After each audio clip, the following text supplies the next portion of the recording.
La música ha sido parte de nuestra humanidad, ha sido parte de nuestra historia y ha sido parte de nuestra cultura, por lo cual no es extraño que esta ya sea utilizada para transmitir mensajes, sentimientos y acontecimientos de nuestra vida, siendo una de ellas los conflictos. En Colombia, la música ha sido una poderosa herramienta para narrar historias de nuestra historia y más recientemente historias de nuestro conflicto, historias de vidas azotadas por ella, historias de violencia, gran parte de todo, pero sin embargo, historias que nos transmiten a diferentes realidades. Durante la década de los 80 y 90 canciones como La violencia, Campesino embrujado y Para la guerra empezaron a identificarse como voces de denuncia y esperanza, lo que nos demuestran la voluntad de muchas personas en estas situaciones, por lo que hoy exploraremos cómo diferentes melodías reflejan los cambios en la acción del conflicto armado, especialmente de los movimientos guerrilleros. Así que sin más dilación, comencemos. Pero antes un poco de historia. El siglo XIX en Colombia fue no muy turbulento, lleno de cambios, transformaciones, búsquedas de iniciativa y sobre todo revoluciones. La revolución rusa, las revoluciones en América Latina y sobre todo las revoluciones en las ideologías. El siglo XX en Colombia fue muy turbulento, pues hubo cambios políticos después del fin de los conflictos en el siglo XIX. Sin embargo, la lucha bipartidista y los conflictos entre liberales y conservadores fueron atañando el país hasta que el 9 de abril de 1948, el candidato liberal Jorge Elías Gaitán, el caudillo más influyente en aquellos años, fue asesinado, por lo que todo conflicto entre ideologías políticas y bipartidismo, y no solo bipartidismo, sino conflictos de tierra, conflictos de propiedad, conflictos de la sociedad misma, e inclusive muchas cosas que nosotros catalogaríamos como cosas fuera de un conflicto de violencia, iniciaron con la violencia. Este periodo marcado por el conflicto entre partidarios de una idea u otra, los cuales no solo se limitan a la acción política, sino que también hay diferentes problemas y conflictos como lo pueden ser la tierra o los derechos, ya sea de diferentes minorías o etnias, los cuales fueron utilizándose bajo un pretexto político. Entre los años 50 y 60, el conflicto se generó en diferentes zonas del país, ya sean rurales o citadinas, pero especialmente zonas rurales, en donde grupos de guerrillas liberales, grupos de bandoleros y sobre todo grupos pre-paramilitares o primeros paramilitares, como lo pueden ser los chulavitas y pájaros, azotaron el país. Después de un breve gobierno de el general Gustavo Ordaz Pinilla, en donde se buscaba la pacificación y estabilidad del país, se retornó de nuevo al autoritarismo, por los cuales las clases políticas retomaron el poder en el llamado Frente Nacional.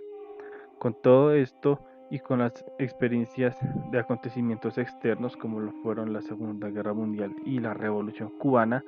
muchos grupos alejados de las élites y de sus ideas se sentían representados por una idea de revolución, y que más que revolución sino la Cuba en el año de 1953, en donde, inspirados por el triunfo de una revolución comunista, muchos movimientos empezaron a surgir, no solo en América Latina, sino que también en diferentes otras partes del mundo, siendo en nuestro continente el caso, creo que de lo más representativo sí es nuestro país, Colombia. Inicialmente adoptaron la teoría foquista, que buscaba liderar una revolución de las zonas rurales o menos ocupadas por el Estado, siendo una de estas las FARC, la cual surgió en el año de 1964 consecuencia de la Operación Soberanía por parte del ejército en el gobierno de Guillermo León Valencia, el cual buscaba la pacificación con méritos de avanzar en el progreso y avance del país. Sin embargo, una de estas consecuencias fue la creación de la guerrilla de las Fuerzas Armadas Revolucionarias de Colombia, o llamada FARC, de corte, de corte soviético comunista,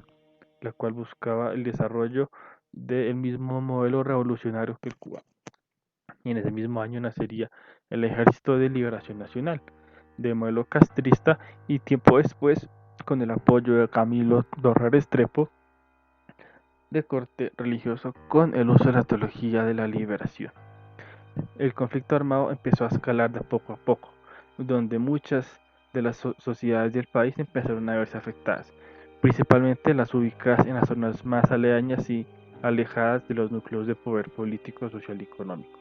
siendo de las zonas rurales, ya sean del Pacífico, Caribe o sur del país.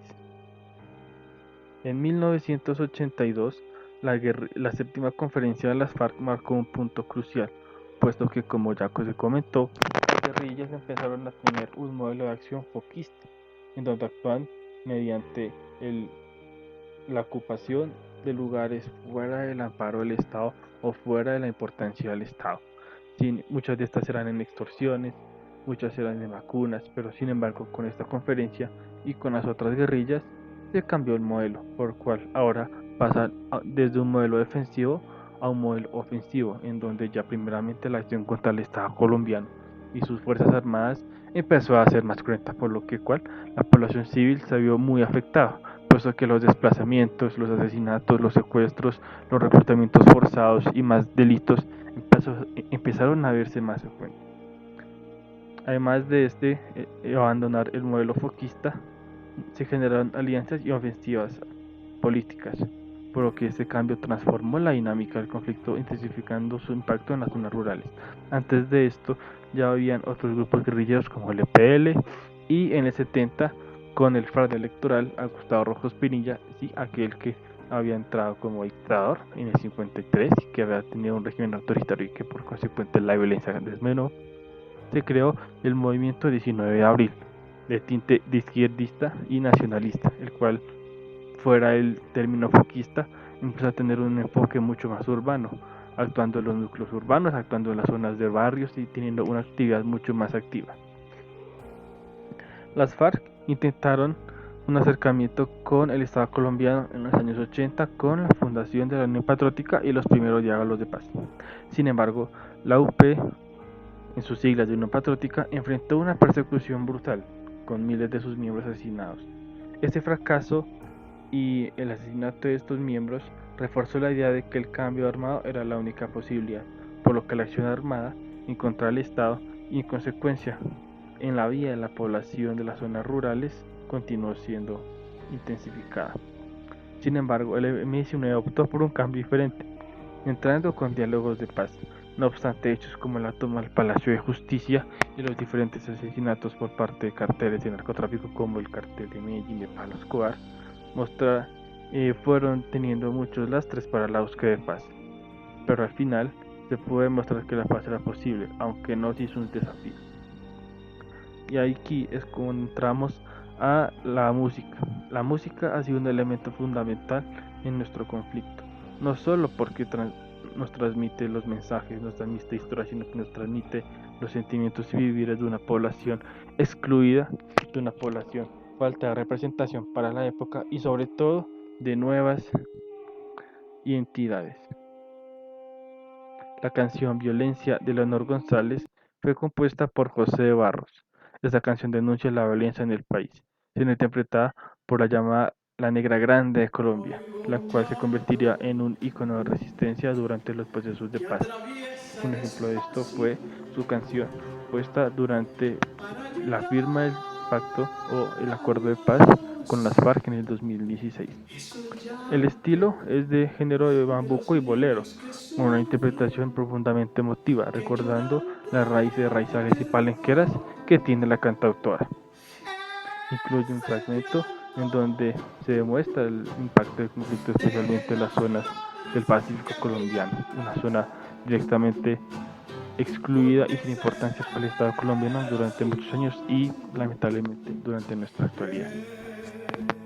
Otro puede ser Jorge Velasco,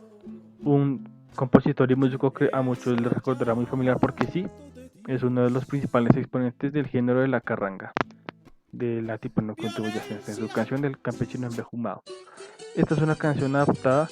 del estilo carranguero que Velosa fundó, o es uno de sus principales representantes. Está representando la frustración campesina frente a la dinámica del conflicto armado, pues muestra cómo el entrar en un grupo político significa que el Estado entiende que es un actor armado, por lo cual se genera una protesta con esta canción. Por lo cual es muy importante tener en cuenta que la región del Boyacá, la región del Altiplano Villavicense, hace una región enteramente conservadora y tradicional, por lo que la aparición de movimientos izquierdas, movimientos obreros y sindicales desarrolló un impacto negativo frente a esas personas y por ende la representación de esas, por lo cual esta canción es importante. Para la guerra de Marta González es una llamada al pacifismo, el cual busca sensibilizarse a los efectos de la guerra en las generaciones. Esta canción es un poco más reciente, pero no obstante nos muestra cómo la búsqueda de paz nunca estuvo fuera de las épocas de conflicto, mostrando mucho esto a finales de los 80s y 90s con acciones como la séptima papeleta, en donde gracias a esta movilización de la población en Colombia se pudo desarrollar una asamblea constituyente, así reformando una constitución que tenía casi más de un siglo, el cual no reconocía derechos de las poblaciones palenqueras o afros, de las poblaciones indígenas, de la diversidad cultural del país. Se reconoció ahora al Estado colombiano como un Estado social de derecho con reconocimiento de derechos y deberes, por lo cual es importante tener en cuenta cómo estas canciones hicieron parte de todo ese proceso o nos dieron un poco de significado en ese proceso. Cañón de Libra, Cañón de Carno, Carne de Cañón del grupo Libra. Es una canción que apunta a los jóvenes como combatientes desechables, demostrándonos cómo la guerra utilizó a las juventudes y cómo esto los convirtió en máquinas para acciones bélicas, tomando muy en cuenta en que los grupos armados, sean paramilitares o guerrillas, utilizaron a los menores de edad como parte de su lucha armada. Esto tomándolos casi la gran mayoría por parte violenta y abusiva de muchas familias. Así que, por último, la música no solo nos cuenta historias, la música además de ser ritmos, además de ser letras, además de ser prosas, además de ser baile, además de ser sensaciones, es un testimonio vivo de la resistencia y de la esperanza y sobre todo es un testimonio. Y recordemos que el testimonio es lo que hace nuestra historia. La historia de mujeres, la historia de hombres, la historia de niños, la historia en un país en donde mayormente se ha visto abarcado por la violencia y por la guerra, y que con estas canciones hay que invitar a recordar y a construir un futuro en donde la violencia no tenga lugar y pueda ser estudiada y pueda ser vista como lo que ha sido un proceso de nuestra historia, y que sin entender nuestra historia, quién sabe, tal vez nuestro país nunca pueda estar en paz. Así que bueno, si quieres conocer un poco más sobre estas historias, suscríbete y dale like. Dime qué opinas de todo esto. ¿Qué otras canciones crees que narran el conflicto armado? Siendo así, hasta luego.